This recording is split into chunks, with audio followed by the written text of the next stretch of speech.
If anyone missed the part, I will explain again. See, the question is given as r plus 2, 4 comma infinity, f of x equals to x square plus 4. First, to show the function is 1 to 1, we need to take f of x1 equals to f of x2. That means x1 square plus 4 equals to x2 square plus 4.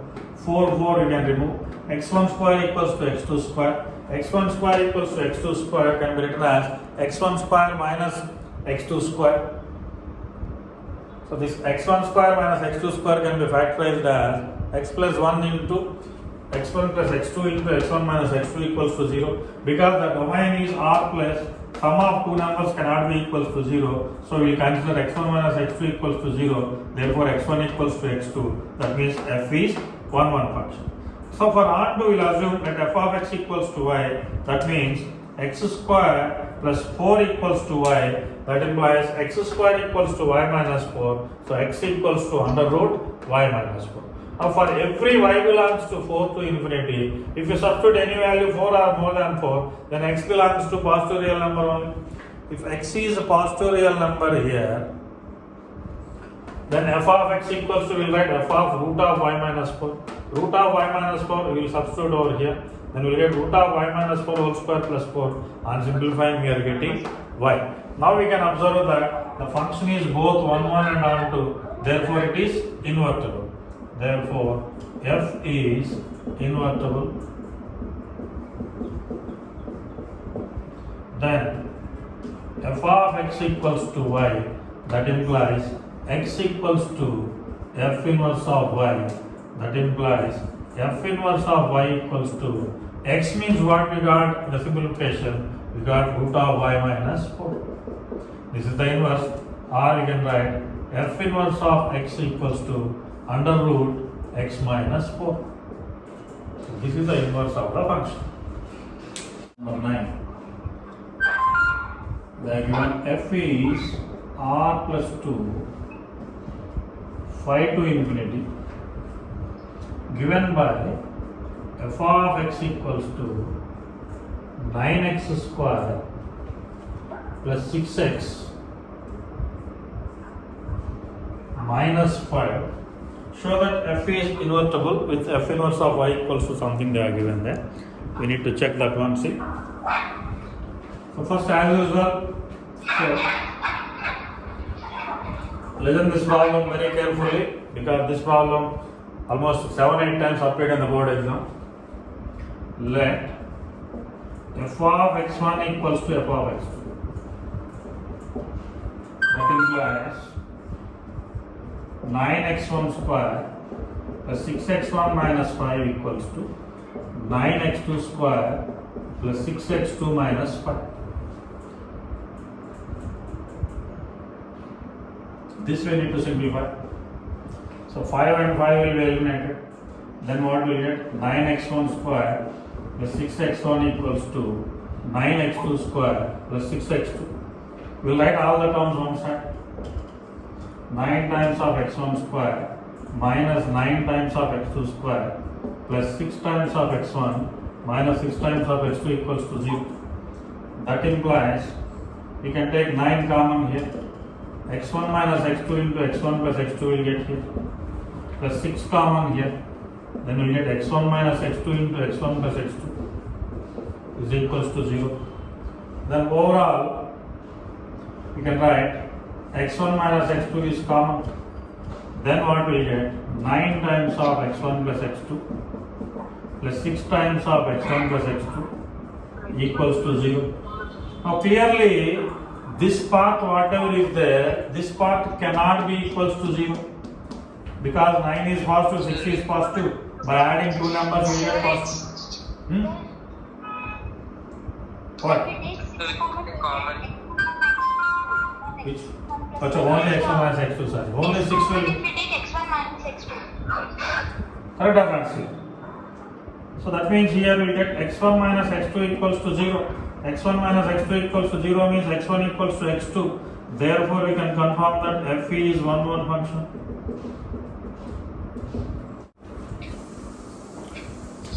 Now for the second part, that is on to, I will write let f of x equals to y. This part all of you listen carefully. f of x equals to y means we can write 9x square plus 6x minus 5 equals to y. Till now, whatever problems we have done and on to, they are very simple like this type. For suppose 4x plus 3 equals to y or x square plus 4 equals to y. In such problems, very easy to write the value of x. Something we will get like this type, or from this we will get x equals to y minus 3 by 4. But here the combination of x square and x is there. In such case, we need to practice how to write x in terms of y. For that sake, so here we have first term is square. So 9x square can be written as 3x whole square. If you write 9x square as 3x whole square, now I will split this one as 2 into 3x minus 5 is equals to y. And next stage, 3x whole square plus this I want to write 2 into 3x into 1. Because you can notice why I am writing like this. I am treating this one as a square plus 2 times of a into b. Originally we have 6x. That 6x we are splitting it as 2 into 3x into 1. So 2 into 3x into 1 means we can treat it as 2ab. A square plus 2ab is there means we need plus b square. So b means what here 1? So that is plus 1 square. So adding 1 square means we will subtract 1 square, and originally minus 5 is there, that is the part. So again listen carefully. So whenever we have such part, we need to write first 9x square, we will write it as 3x whole square, and later 6x I am splitting it as 2 into 3x. In the next step, the same 3x whole square plus 2 into 3x, one more we are adding 2 into 3x into 1, so that these two terms will give a shape a square plus 2ab. So now we are adding b square and minus b square. So b square is nothing but 1 square minus 1 square. By doing like that, the first three terms are nothing but a square plus 2ab plus b square, that is a plus b whole square. And remaining terms, minus 1 square minus 5 is minus 6, which is equals to y. So from this we will get 3x plus 1 whole square is equals to y plus 6. From this, 3x plus 1 equals to under root of y plus 6. And from this, 3x is equals to under root of y plus 6 minus 1. And from this, we get x is equals to,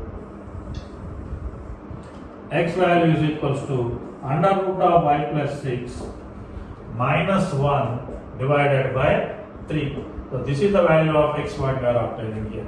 X is equals to root of y plus 6 minus 1 by 3. The procedure is same. Here we have a quadratic equation. Now we learn how to simplify the quadratic equation as a perfect square so that we can extract the value of x.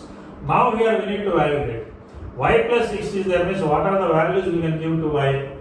We can give from 5 to infinity.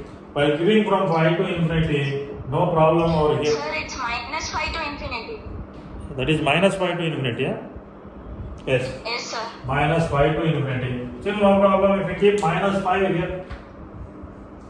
So minus 5 means what will get 1. So minus 5 to infinity means what are the values we will get? Minus 5, minus 4, minus 3, minus 2 and so on. If we keep all those values, x is validated.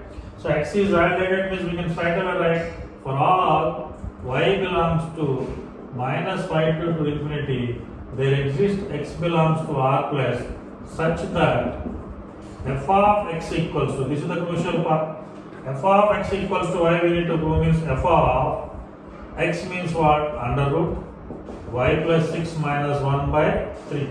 So this will substitute in that quadratic, that is equals to 9 into x square means square of this one, first I will write root of y plus 6 minus 1 by 3 whole square plus 6 times of x. X means root of y plus 6 minus 1 by 3 minus 5. This will simplify. This equals to 9 into. So here root of y plus 6 minus 1 means that is a minus b whole square. A minus b whole square if expand means a square. A square means first part we get y plus 6. And b square means plus 1. Minus 2 into a into b, that is 2 into root of y plus 6 into 1 divided by 3 square is 9. Now here 3 1s and 3 2s. 3 ones and 3 twos means if you cancel, then we'll get 2 times of root of y plus 6 minus 2, minus s, here 3 ones and 3 twos. That is 2 times of root of y plus 6 minus 2 minus 5. Now here 9 divides 9, then what left here? See, y plus 7 minus 2 root y plus 6 plus 2 root y plus 6 minus 2 minus 5 is minus 7. So this part cancel this one and this part cancel this one. So finally what we are getting? Y. So f of x equals to y. So therefore we can write f is onto. Now we proved that f is both 1, 1 and onto. If f is both 1, 1 and onto, then f is invertible. Now we observe that f is both 1, 1 and onto. Therefore we can conclude that f is invertible. Therefore f of x equals to y implies x equals to f inverse of y. That implies f inverse of y equals to x. X means what we got there? Root of y plus 6 minus 1 divided by 3. We can leave over here, or we can write f inverse of x equals to under root x plus 6 minus 1 divided by 3.